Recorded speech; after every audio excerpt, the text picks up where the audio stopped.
What's up, everybody? It's been a while since I've done a video, right? Car's all jacked up in the air. JDM front end, been on there for about almost 2 years, something like that. Car's jacked up because the valve stem on the rear tire had a crack in it. So, went to my buddy's shop, got it replaced, no big deal. Cost me nothing. Some things I've done in the car. Stainless steel brake lines. And then I need to change these little control arms out. I gotta buy new ones. Let me try to show you. Yeah, I got the ASR stuff. But these blocks ones, it's because I installed them. I messed up. The bushings are ripped. It's worse on the driver's side, passenger side. It's worse over there. But yeah, I gotta change those hose out. No big deal. That's my eBay exhaust, which looks good, sounds good. Because I'm turbocharged, probably why it sounds good. 3-inch stainless steel. $150. That's how much it cost me. I think a little cheaper now. But anyways, I went ahead and changed out the whole front end bushings.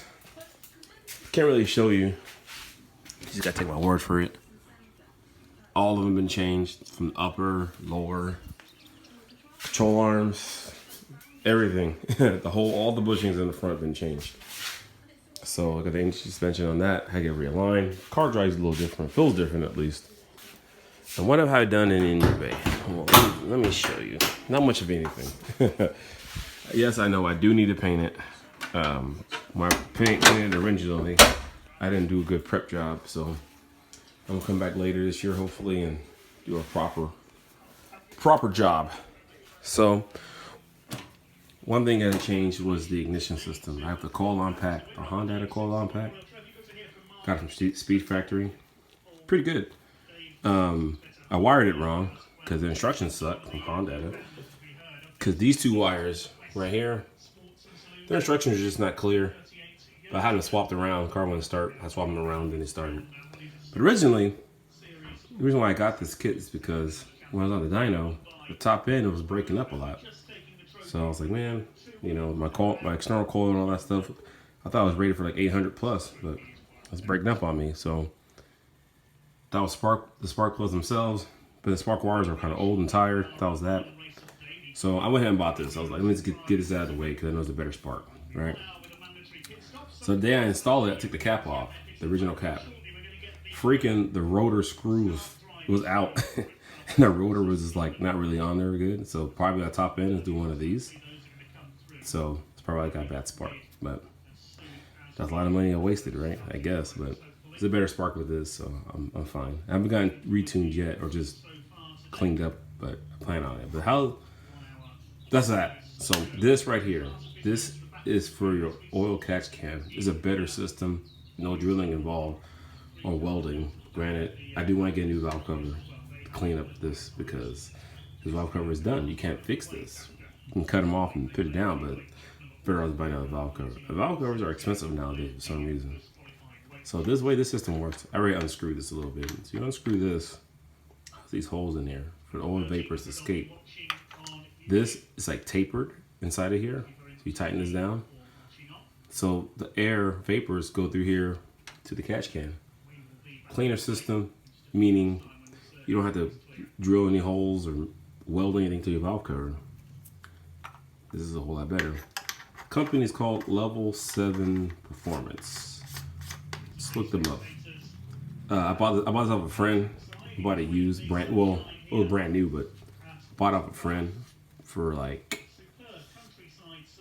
120, I think he paid for it.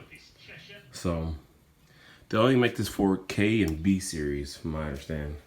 I think it fits on D series too. K, so it'll be B, D, and K, and H, of course. So I think H series it fits. I think so, but they don't make it from any other car manufacturers, just Honda. Well, take that back. Just visit the website. I think they make it for the SR20. It fits that too, but hopefully make it for more vehicles. That'd be pretty neat. But anyways, so I did that. Got 2,000 cc injectors. The whole fuel system been changed. The fuel lab, fuel pressure regulator, fuel lab, fuel filter for E85. That's an E85 sensor right there. I got to rewire it. I thought I wired it right, but it's not picking up. So I'm going to change that. Took the ABS motor out because it was over there, and I went ahead with the 4040 prop valve.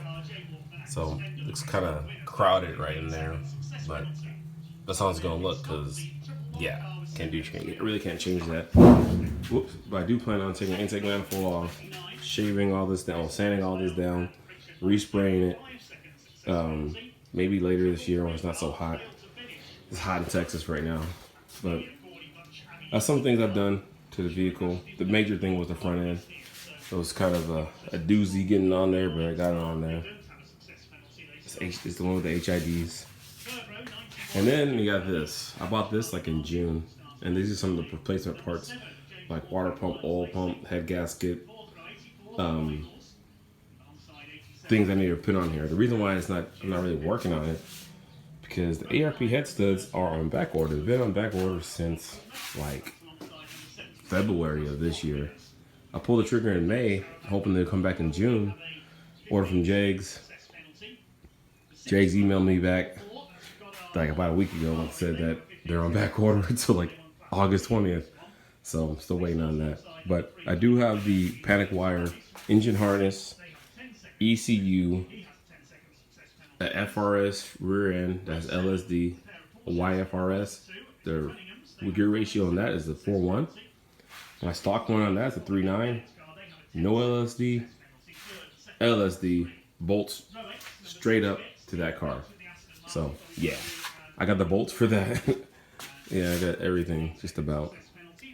This is the old ignition system that came off the Integra. So I got this box side up, put that in my shed. No big deal, right?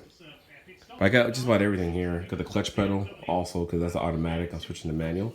This is a R154 transmission. I got this before the crazy shortage, even though it was a shortage when I got it. Like I said, how much I spent on it, but it wasn't cheap. I'm still paying on it actually. I do plan on changing the fuel rail out when I do the reseal. Come and take the intake manifold off, clean it up, spray it. Same thing with the valve covers, clean them up, spray it. Yeah, changing the turbo out as well because I'm not using that stock turbo. I'm running top mount. I might order that turbo. The one I'm going to use, I might order it maybe in a couple of weeks. Let's be looking at it. So I'm with that. The top mount manifold, get that last because that's not really going to be a problem. But we're going to paint this and this. Got to find out what type of color I can use for plastics. What type of paint. Because I don't think regular paint will stick right. But anyways, do that pretty soon. I just still need to get a clutch. I think I'm using competition, and that's what I know. But I'm not real sure. I have a 6-puck in this one, sprung. And I wouldn't mind getting another one over here. Some people say, oh, they drive all crazy, they're all stiff. I'm used to it, especially with this Omni Power. It's the Omni Power clutch master cylinder. It's pretty much like S2000's clutch master cylinder, so it's stiffer, so it has a bigger piston in it. So I'm used to the stiffer clutch pedal. It's no big deal to me. I don't really care about, well, I do care about drivability, but something to get used to, and it doesn't bother me much. So hopefully I have this in, hopefully this year, but I don't know. It just depends on how everything kind of works out with life and all that, right? But yeah, so hopefully this go in that car pretty soon, and then this car will just be painted one color or spray, or I might plastic dip it one color. It's probably like the short-term goal. The plastic dip is cheaper than paint. I do want to take the hood off and paint all this black, just to kind of have it all one base color, basically of black. Therefore, the outside could be whatever, right? So that's just the update with my R888s. Replacing tires in the back. Now we're R888s, just regular tires. Those are stretched in the back, but I'm gonna do just regular 205 50 15, probably some Goodyears. Gotta get a good deal on them. I'm gonna change those in the back. But yeah, that's just the update that I have with this car. I haven't done much to it. Just been doing a lot of sim racing. If you've seen my other video, maybe I need to do another video on what I've been up to, like why I haven't worked on my car as much. Not like I forgot about it. Just been busy doing other things. Because sim racing is so much fun. I think anybody that watches this video is in the cars should seriously look into doing that. A lot of fun. But yeah, so that's that on that. Sorry it's a long video, but it's been a while.